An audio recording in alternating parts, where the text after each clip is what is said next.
اس عظیم انسان کی سنت اللہ ہمارے سامنے بیان کر رہا ہے کہ یہ سنت ابراہیمی ہے۔ یہ بیان کرنے کے بعد اللہ رب العزت اسی سورہ الممتحنہ کے اندر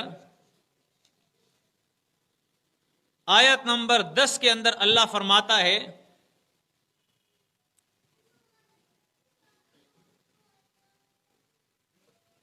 یا ایھا الذین آمنو، اے ایمان والو۔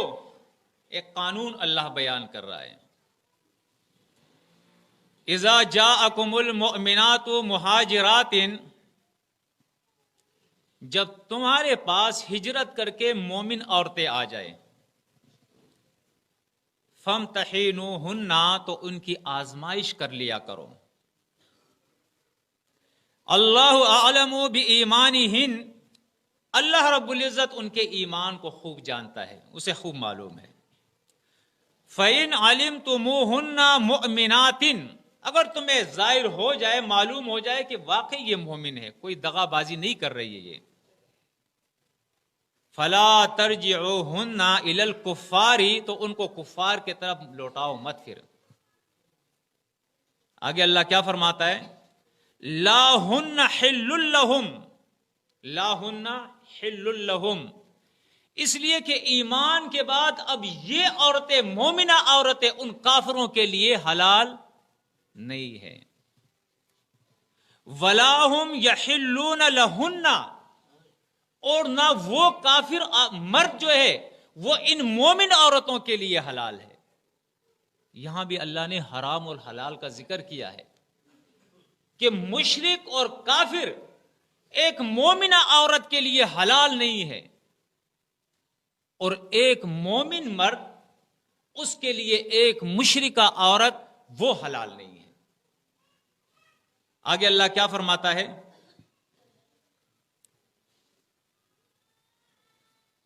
وَآتُوهُم مَّا أَنفَقُوا وَلَا جُنَاحَ عَلَيْكُمْ أَن تَنكِحُوهُنَّ إِذَا آتَيْتُمُوهُنَّ أُجُورَهُنَّ، اور وہ کفار سے جو آئی ہے نا، کفر کی حالت میں اس کا شوہر بھی تھا، وہ کسی کی نکاح میں بھی ہے۔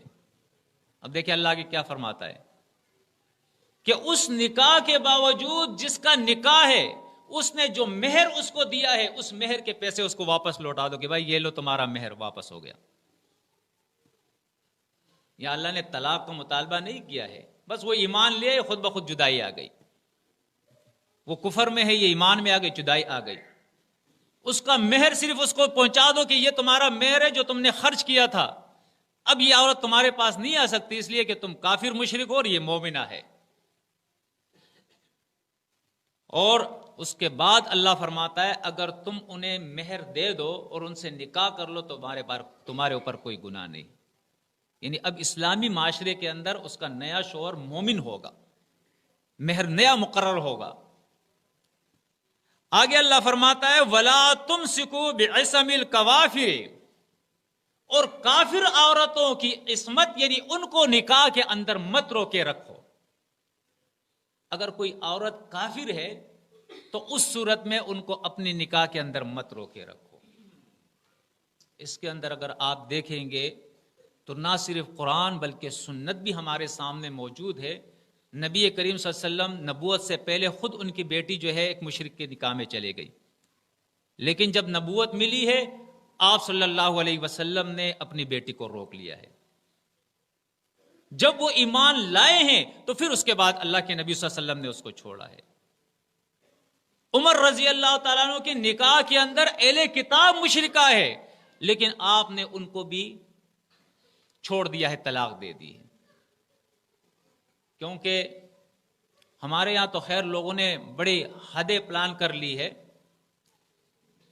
کیونکہ ہمارا تعلق آپ کا اکثر کا تعلق جو ہے ہم سب کو معلوم ہے کہ اس جماعت سے ہیں جن کے بنانے والے جو تھے اس دور کے اندر، اگرچہ اصل جماعت تو اسلام ہے، نبی کریم صلی اللہ علیہ وسلم سے آئی ہے، لیکن اس دور کے اندر جو تجدید ہوئی ہے اس کی بات کر رہا ہوں، وہ ہے ڈاکٹر عثمانی، مسعود الدین عثمانی، ٹھیک ہے نا، آپ جانتے ہیں سب۔ ڈاکٹر عثمانی صاحب سے لے کر حنیف صاحب تک جو جماعت چلی آ رہی تھی تو اس کے اندر بھی یہ موقف تھا کہ ہم اپنی مومنہ عورت کو، بیٹی کو، بہن کو کسی مشرک کے نکاح میں نہیں دے سکتے. ٹھیک ہے نا؟ جو پرانے لوگ ہیں وہ سب جانتے ہیں. ایسا ہے یا نہیں ہے؟ اس میں تو کوئی اختلاف کی بات نہیں ہے نا. یہ پہلے سے یہ معاملہ چلا آ رہا ہے کہ ہم مشرک کے نکاح میں مومنہ کو نہیں دے سکتے ہیں. لیکن ان کے یہاں جس طرح عام معاشرے کے اندر ایک غلط فہمی یا خرابی موجود ہے، یہ غلط فہمی اور خرابی ان کے اندر بھی موجود تھی کہ چونکہ یہ لوگ اہل کتاب کے ساتھ تعلق رکھتے ہیں، ان کو بھی کتاب ملی ہے، لہٰذا ہم ان سے ان کی عورتیں لے سکتے ہیں، ان کی عورتوں سے ہم اپنے مومن لڑکوں کا نکاح کر سکتے ہیں.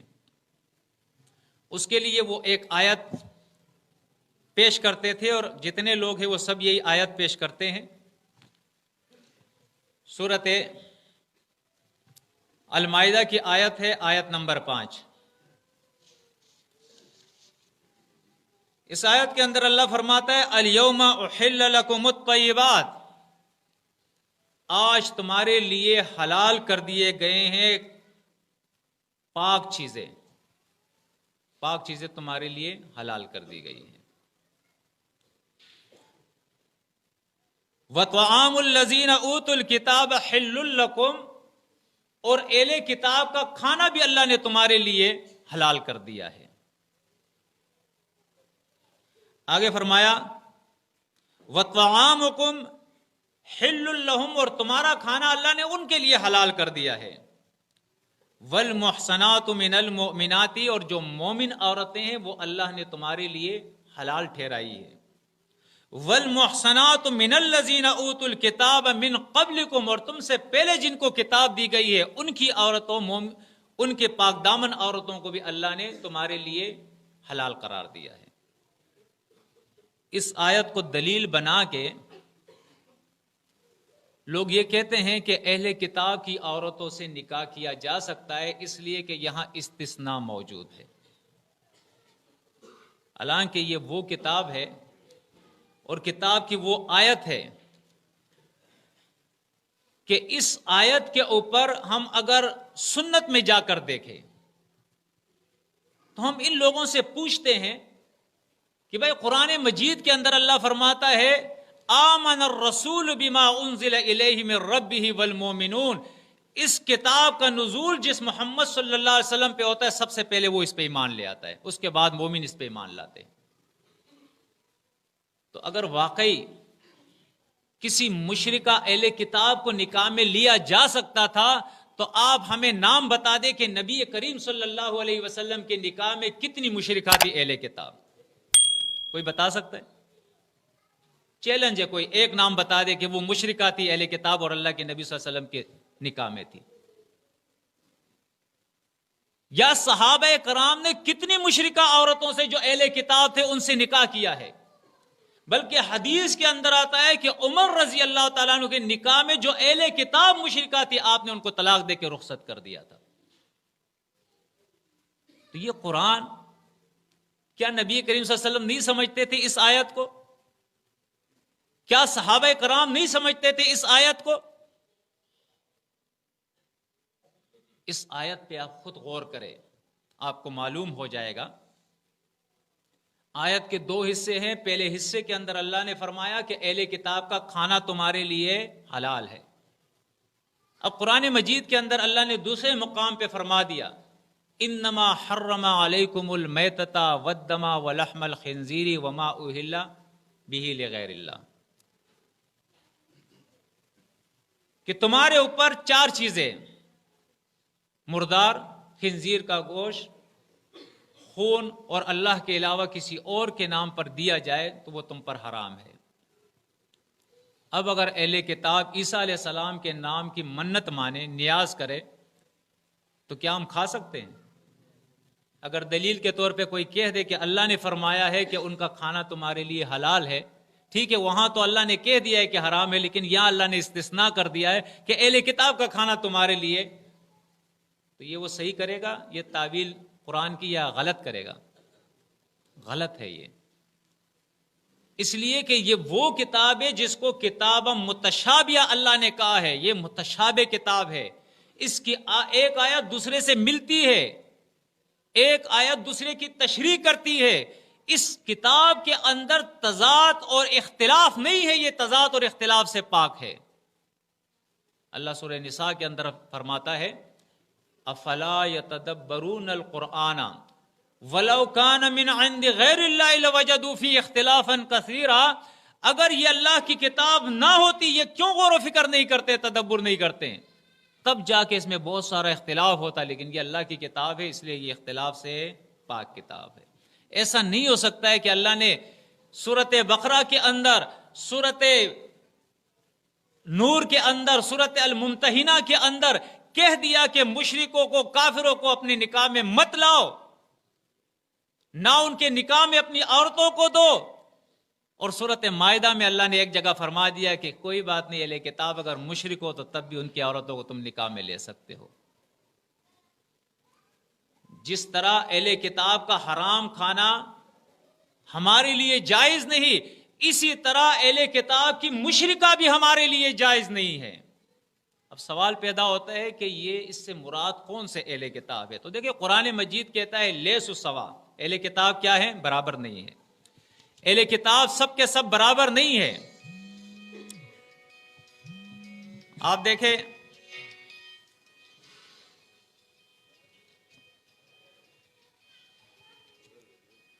سورۃ آل عمران کے اندر اللہ رب العزت نے اہل کتاب کا ذکر فرمایا ہے. ایک جگہ سے میں آپ کو بتاتا ہوں. وَإِنَّ مِنْ أَهْلِ الْكِتَابِ لَمَنْ يُؤْمِنُ بِاللَّهِ وَمَا أُنزِلَ إِلَيْكُمْ وَمَا أُنزِلَ إِلَيْهِمْ خَاشِعِينَ لِلَّهِ لَا يَشْتَرُونَ بِآيَاتِ اللَّهِ ثَمَنًا قَلِيلًا أُولَئِكَ لَهُمْ أَجْرُهُمْ عِنْدَ رَبِّهِمْ إِنَّ اللَّهَ سَرِيعُ الْحِسَابِ. فرمایا یقیناً بعض اہل کتاب وہ بھی ہے جو اللہ پر ایمان رکھتے ہیں، اور جو کتاب تمہارے طرف اے مومنوں نازل کی گئی ہے، اس کتاب پر بھی وہ ایمان رکھتے ہیں، اللہ کی خشیت رکھتے ہیں وہ، اور اللہ کی آیات کو دنیا کی تھوڑی قیمت پہ وہ فروخت نہیں کرتے ہیں. یہ وہ لوگ ہیں جن کا اللہ کے یہاں اجر ہے، اور اللہ جلد حساب کرنے والا ہے. تو اہل کتاب سے مراد وہ اہل کتاب ہے جن کا عقیدہ شرک سے پاک ہو، جن کے عقیدے میں شرک نہ ہو، تب جا کے نکاح ان کے ساتھ جائز ہے. اگر عقیدے میں شرک ہو تو قرآن نے حتیٰ کا ذکر کیا ہے، حتیٰ جب تک کہ وہ ایمان نہ لے آئے، یؤمن، جب تک وہ عورت ایمان نہ لے آئے اس وقت تک تم ان کو اپنے نکاح میں نہیں لے سکتے ہو. یہ قرآن کا فیصلہ ہے. دیکھیں اس مسئلے کو ہمیں سمجھ لینا چاہیے. ٹھیک ہے، ہم میں سے بہت سارے لوگ ایسے ہوں گے جنہوں نے مشرکوں سے نکاح کر لیا ہوگا. اب ان کے لیے مشکل ہے کہ ہم کیا کریں. اپنی بیٹیاں مشرکوں میں دے دی ہوگی، ان سے بیٹیاں لے لی ہوگی حالت شرک کے اندر، اور اپنے شرک کے اوپر وہ اڑے ہوئے ہیں، ایمان نہیں لاتے ہیں. تو ہمیں چاہیے کہ ہم دعوت دیں. جو پرانے رشتے ہیں اگر دعوت کو قبول کرتے ہیں تو ٹھیک ہے، اپنی کوشش کر لے، اصلاح کی کوشش اچھی طریقے سے، دلائل کے ساتھ، بصیرت کے ساتھ. اگر نہیں کرتے ہیں تو یہ قرآن اور سنت کا فیصلہ ہے. اس کے بعد ہم مشرک عورت کو نکاح میں نہیں رکھ سکتے ہیں، اور مشرک عورت مرد کو اپنی بیٹی اور بہن جو ہے وہ نکاح میں نہیں دے سکتے. یہ مشکل فیصلہ ہے، لیکن چونکہ ہم اللہ کی کتاب پر ایمان رکھنے والے ہیں، وَتُؤْمِنُونَ بِالْكِتَابِ كُلِّهِ کی صفت اللہ نے ہماری بیان کی ہے کہ ہم اللہ کی تمام کتابوں پر، اس کتاب کے تمام احکامات پر ایمان رکھنے والے ہیں. تو ہمیں اللہ کا یہ حکم ماننا پڑے گا. اور نئے رشتے جو ہم کرتے ہیں، ان نئے رشتوں کے اندر ہمیں یہ خیال رکھنا پڑے گا کہ جن سے ہم رشتے کرتے ہیں ان کے عقائد شرک سے پاک ہو. بہت سارے مسائل ہیں، اگر آپ ایسا نہیں کریں گے تو آپ دیکھیں یہی رشتے آپ کو لے ڈوبیں گے، اس لیے کہ آپ کا سسرال ہے، سسرال شرک میں ہے. آپ یقین جانیں کراچی میں ایک ہمارا ساتھی تھا، ان کا سسرال جو تھا وہ دیوبندی جماعت تبلیغی جماعت کے ساتھ ان کا تعلق تھا، وہ اس کو ادھر کھینچے، ہم ادھر کھینچے، کچھ دنوں کے لیے ادھر چلا جائے، پھر ملاقات ہو، کیا ہو گیا بھائی آپ آ نہیں رہے ہیں؟ پھر وہ کہے میرے سمجھ میں کچھ نہیں آتا ہے، یقین جانے مجھے اطمینان بھی وہاں نہیں ملتا ہے، مجھے پتہ نہیں کیا ہو جاتا ہے، میں چلا جاتا ہوں، ان کی بات مان لیتا ہوں۔ تو میں بھی انسان ہوں، کب تک جاؤں اس کی منتیں کروں، اس کو سمجھاؤں؟ اس دفعہ گیا تو میں نے کہا چلے جا یار، کب تک تیرے کو میں واپس لاؤں گا؟ کئی سال ابھی ہو گئے، وہ تسبیح والی مالا جو ہے اس کے ہاتھ میں ہوتی ہے، شرم نہیں آتی ہے؟ ایک چیز کو آپ بدعت پوری زندگی کہتے رہے، ایک شخص کو آپ مشرک کہتے رہے، ایک جماعت کو آپ مشرک کہتے رہے، اس جماعت میں اس مشرک کے پیچھے نمازیں پڑھنا، وہ بدعت کرنا، قرآن کے مقابلے میں وہ بنائی ہوئی خود ساختہ کتاب اس کو سننا اور اس کی تبلیغ کرنا، یہ آپ کو زیب دیتا ہے؟ یہ سب کچھ کیوں ہوا؟ یہ رشتے کی وجہ سے۔ مشرکوں میں رشتہ کیا تھا، اس رشتے نے اس کو مجبور کر دیا۔ اگر وہ مومنوں میں رشتہ کرتا، نہ رسمیں ہوتی، نہ رواجیں ہوتی، نہ بدعات ہوتے، نہ خرافات ہوتے، نہ قلخانیاں ہوتی، نہ تیجے ہوتے، نہ چالیسویں ہوتے، نہ شب برات ہوتا، کوئی چیز نہ ہوتی، دین اسلام کے اوپر عمل ہوتا، آسانی ہوتی۔ تو تمام ساتھیوں سے یہ درخواست ہے کہ اگر ہم ایمان کی بات کو سمجھ گئے ہیں تو ہمارا رشتہ جو ہے، ہماری محبتیں، ہمارے تعلق اللہ، اس کے رسول اور مومنوں کے ساتھ ہونا چاہیے۔ معاشرے کے دوسرے افراد جن کے شرک میں عقیدے میں شرک اور کفر ہے، چاہے وہ ہمارے رشتوں میں ہے یا نہیں ہے، ان کی خیر خواہی کرے، ان کو دعوت دے اچھی طریقے سے۔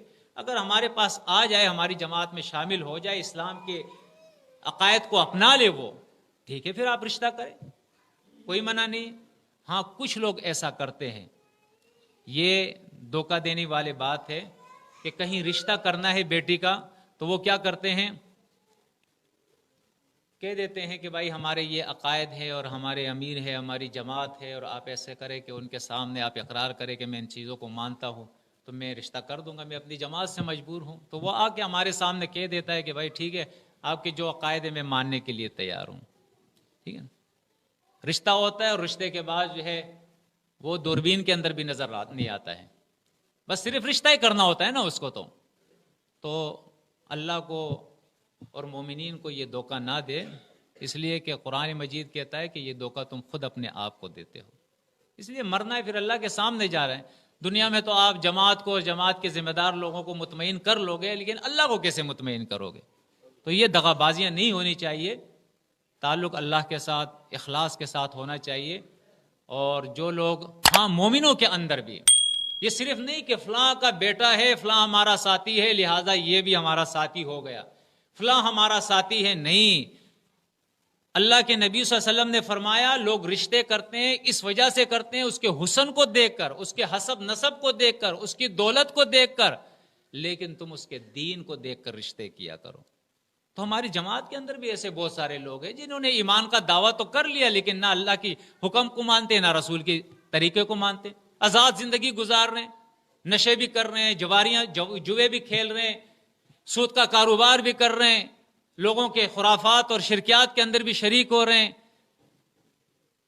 رسومات اور بدعات اور ان کی شادیوں اور غمیوں کے اندر بھی شریک ہو رہے ہیں، سب کچھ کر رہے ہیں، وہ سیاست کے اندر بھی حصہ لے رہے ہیں، سب کچھ کر رہے ہیں۔ تو صرف اس وجہ سے کہ انہوں نے کہہ دیا کہ میں اس جماعت میں ہوں، میرا عقیدہ صحیح ہے، نہیں، اس کے تقوی کو بھی ہم دیکھیں گے، اس کے دین کو ہم دیکھیں گے، اس کے بعد ہم رشتہ کریں گے۔ کیونکہ ہم نے دیکھا ہے کہ جماعت کے اندر بھی بہت سارے رشتے ہوتے ہیں پھر ناکام ہو جاتے ہیں۔ اس کی کیا وجہ ہے؟ اس پہ بھی آپ غور کریں۔ اس کی وجہ یہ ہے کہ جس لڑکی کا رشتہ ہوتا ہے وہ برائے نام جماعت کے ساتھ ہوتی ہے، اور جس لڑکے کا رشتہ ہوتا ہے وہ برائے نام جماعت کے ساتھ ہوتا ہے۔ نہ اس کو دین کا پتہ ہوتا ہے، نہ اس کو دین کا پتہ ہوتا ہے، لہٰذا شادی کے ہفتے دو ہفتے کے بعد جھگڑے اور لڑائیاں شروع ہو جاتی ہیں۔ میرا یہ ایمان ہے اگر لڑکا مومن ہوگا اور لڑکی مومنہ ہوگی کبھی بھی ان کے آپس میں جھگڑے نہیں ہوں گے جھگڑے کبھی بھی نہیں ہوں گے، رحماء بینہم، وہ تو ویسے ہی آپس کے اندر جو ہے مومن بڑی محبت کرنے والے ہوتے ہیں، اور جب رشتے ازدواجیت کے اندر وہ آ جائے، ازدواجی حیثیت ان کو مل جائے، اس کے بعد وہ کہاں جھگڑے کریں گے۔ انہیں معلوم ہوگا، مرد کو، لڑکے کو معلوم ہوگا کہ میری بیوی کا کیا حق ہے میرے اوپر، اور لڑکی کو معلوم ہوگا کہ میرے شوہر کا میرے اوپر کیا حق ہے، کبھی جھگڑے اور لڑائیاں نہیں ہوگی۔ تو تمام ساتھیوں سے یہ بھی درخواست ہے کہ جو صاحب اولاد ہے، جن کے زیر تربیت اولاد ہے، وہ صرف یہ کہہ کر کے یہ مومن ہے ہمارے ساتھ ہے، نہیں، یہ کافی نہیں ہے، ان کی تربیت کرے، انہیں قرآن سکھائے، ان کے اعمال کو درست کرے، انہیں جماعت کا نظم و ضبط جو ہے وہ سکھائے، جماعت کے ساتھ ان کو منسلک کرے، پروگراموں میں ان کو لائے، تاکہ وہ ایک صحیح مومن بن جائے اور ایک صحیح مومنہ بن جائے۔ تو انشاءاللہ اس کے لیے کوشش کریں گے نا۔ انشاءاللہ ہماری جماعت کے اندر یہ دو باتیں اگر آ جائے، ایک آپس کے تعلقات اور رشتے، اور دوسرا علمی صفت ہمارے اندر پیدا ہو جائے کہ ہمارے ساتھی جو ہے قرآن اور سنت کا علم حاصل کرے، تو انشاءاللہ پھر ہم دیکھیں گے کہ ہماری جماعت جو ہے ترقی کرے گی، اور انشاءاللہ اپنے مقصد کے اندر انشاءاللہ ہم کامیاب ہو جائیں گے۔ تو اللہ سے دعا ہے کہ اللہ رب العزت ہم سب کو عمل کرنے کی توفیق عطا فرمائے۔ سبحانک اللہم و بحمدک، اشہد ان لا الہ الا انت، استغفرک و اتوب الیک، و صلی اللہ علی النبی۔